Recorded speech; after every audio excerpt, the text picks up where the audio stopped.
You are listening to Impropriety by Suspicious Popsicle, Part 2 of the extremely self-indulgent and not at all serious Pride and Prejudice AU series.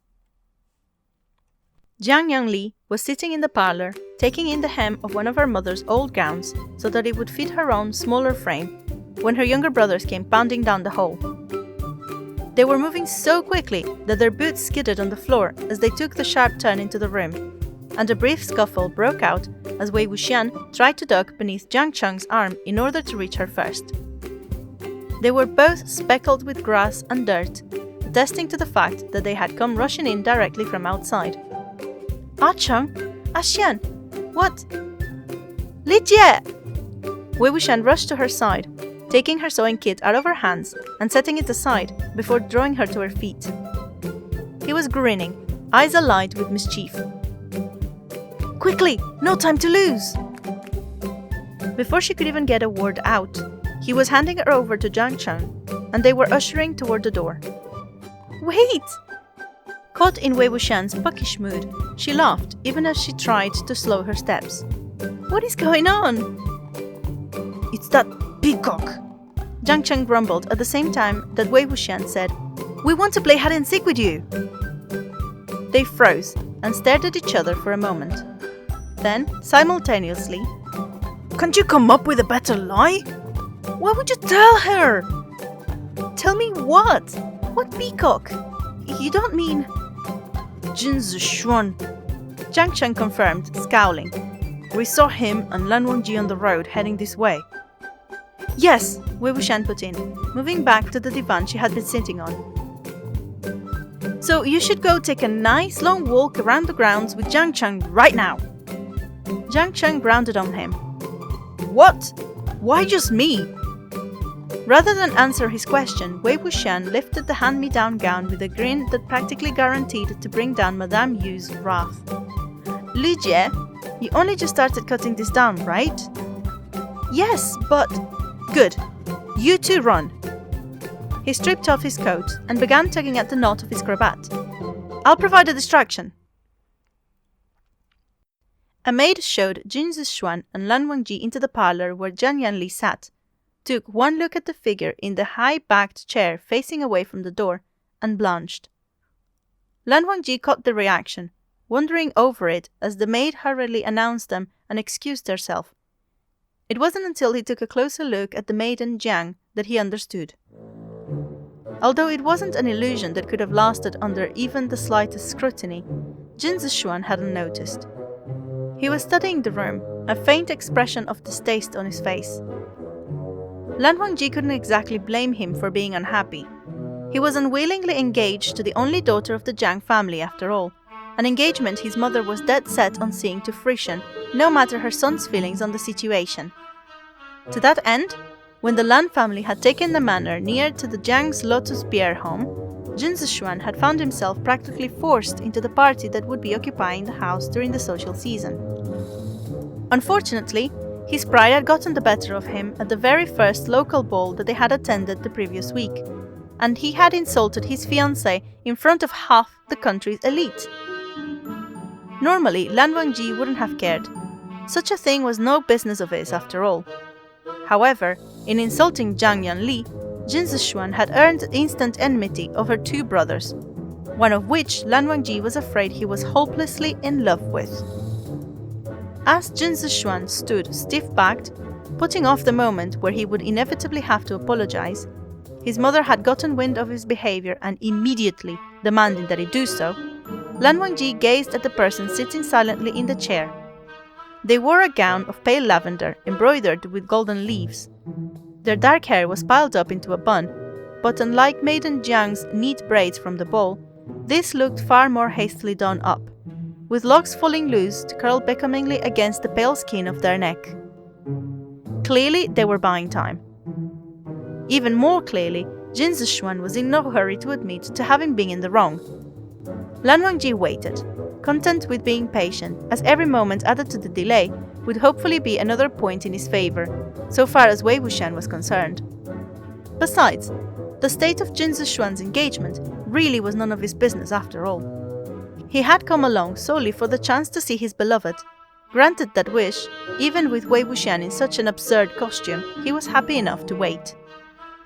Finally, Jin Zishuan began to grow impatient. He fidgeted, twisting his gloves in his hands and shifting restlessly from foot to foot.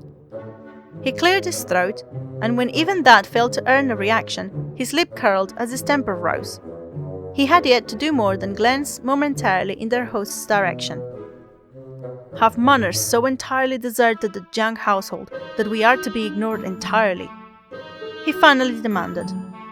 The figure in the chair raised a hand and waved, the light glinting off of a sewing needle.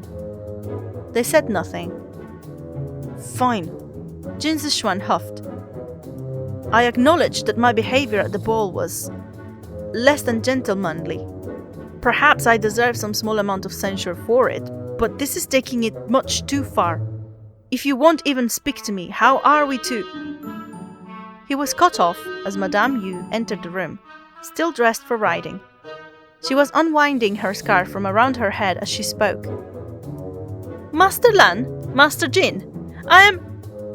Whatever she was about to say was lost as her sharp gaze fell onto the person in the chair, who had visibly slouched in a poor attempt to hide. Wei Wuxian! Riding crop held high, Madame Yu rushed like an oncoming storm between Lan Wangji and the speechless Jin Zishuan, advancing on the young man in the lavender gown who hurriedly vacated the chair. If you've come to see Li Jie, he called to Jin Zishuan, grinning despite the immediate danger he was in. Then you've come at a bad time. She's out, you see, and I believe it's time for me to take my leave as well. Wei Wuxian, don't you dare! Madame Yu longed for him, but Wei Wuxian was already darting towards the window. He threw it open and leapt out in a flutter of skirts and a brief flash of trousers and boots beneath. As he dashed across the grass, laughter trailed in his wake. Lan Wangji clutched his hat over his chest, feeling like the frantic beating of his heart must be shamefully obvious to the stunned silence that followed. Yes, he most certainly was helplessly in love with Wei Wuxian, and utterly unsure what to do about such a state of affairs. They did not stay much longer. Although Madame Yu was apologetic, she was clearly more furious than sorry. Having been reluctant to set out on the errand in the first place, Jin Zishuan was not prepared to endure the heat of the banked wrath while waiting for Jian Yanli to be found and called back, on top of already having been humiliated for not recognizing the trick sooner. He was only too happy to accept Madame Yu's suggestion that perhaps another day would be a better time for a visit. She called the servants to see to their horses, as Jin Zishuan impatiently put his hat back on and jammed his hands back into his gloves. It's lunacy, he muttered to Lan Wangji as they waited for their horses to be brought around. Her brother is mad. When I tell mother of this, she'll have to break the engagement. Who would want to be in any way associated with that fool? Lan Wangji could not agree with his vitriol and said nothing. They exchanged no further words as they mounted up and rode away from the Jiang manor. As they came upon a pond set in a dip along the road, Lan Wangji caught a glimpse of lavender beneath a willow tree near the bank. Before Jin Zishuan had a chance to notice, he said calmly, I left Madame Yu with an invitation for the Jiang family to come to the ball I'll be hosting at the end of the month. You what? Jin Zishuan reined his horse around to face Lan Wangji, despite the fact that he had to have known the Jiangs would be invited, and that he must have realized his mother would never call off the engagement over one unconventional adopted brother. The Jiangs have been invited to the ball, Lan Wangji repeated. You… Why did you have to do something so unnecessary? I'm going on ahead. Without another word, he jerked his reins, turning his horse once more away from the Jiang manor and galloping off. Lan Wangji watched him go until he was certain that Jin Zishuan would not look back. Then, he led his horse off the road and dismounted. He made his way down the hill of thick green grass, eyes on the splash of lavender nearly hidden beneath the weeping willow at the edge of the pond. Leaving his horse just outside the screen of branches, he brushed them aside and stepped beneath the tree. Wei Wuxian was laying on the grass, hands behind his head and a grin on his face. The fabric of the dress he wore bunched across his chest, revealing his collarbones and throat. Lan Wangji tried his best not to stare, but he couldn't help imagining the press of his lips welcomed against that creamy skin. Couldn't help wishing he could leave Wei Wuxian's neck drappled with his affections, the marks secreted away beneath collar and cravat, so that only the two of them would know of their existence. It was an incredibly bold and improper string of imaginings. He rather thought Wei Wuxian would approve of that, if perhaps not his role in such a fantasy. Lan Chan! From anyone else, that familiarity would be grating. For him, it lit a comforting warmth in Lan Wangji's chest. "How'd you know I was here?" he asked, seeming not at all surprised to have been found. "Your dress." He leaned over, reaching out to tug the tailing end of the fabric beneath the shelter of the branches. "Madame Yu is looking for you." Wei Wuxian waved a hand lazily. "If I go back too soon, she might skin me for real." His smile remained lazy, but the look in his eyes sharpened as he assessed Lan Wangji. "You knew it was me, didn't you? When she shouted, you didn't look surprised at all. I know you don't exactly wear your heart on your sleeve, but I would have expected some reaction if you hadn't already realized." Lan Wangji inclined his head in ambition.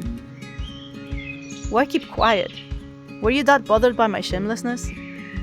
He laughed, completely unconcerned by the clothes he wore, or the fact that he'd been seen in such a state by two of the most wealthy and influential young men in all of society. "Be careful," Lan Wangji warned in lieu of answering his question. At Wei Wuxian's curious look, he pulled a stick pin from the hem of the dress and held it up for him to see. "Needles." Wei Wuxian took the pin and laughed. "Good eye! There's probably a sewing needle flapping around too. Li Jie was in the middle of hemming this when..." He broke off with a laugh and shrugged. "Can't blame me for wanting to protect my sister, can you?" Lan Wangji shook his head. Straightening up, he held out a hand to help Wei Wuxian to his feet. "There will be a ball at the Lan Manor at the end of the month. Your family is invited." He slipped out of his long, silvery grey coat and wrapped it quickly around Wei Wuxian's shoulders.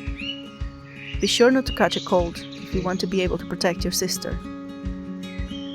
"Lan Chan!" The surprise on his face quickly melted into a delighted grin. "Was that a smile?"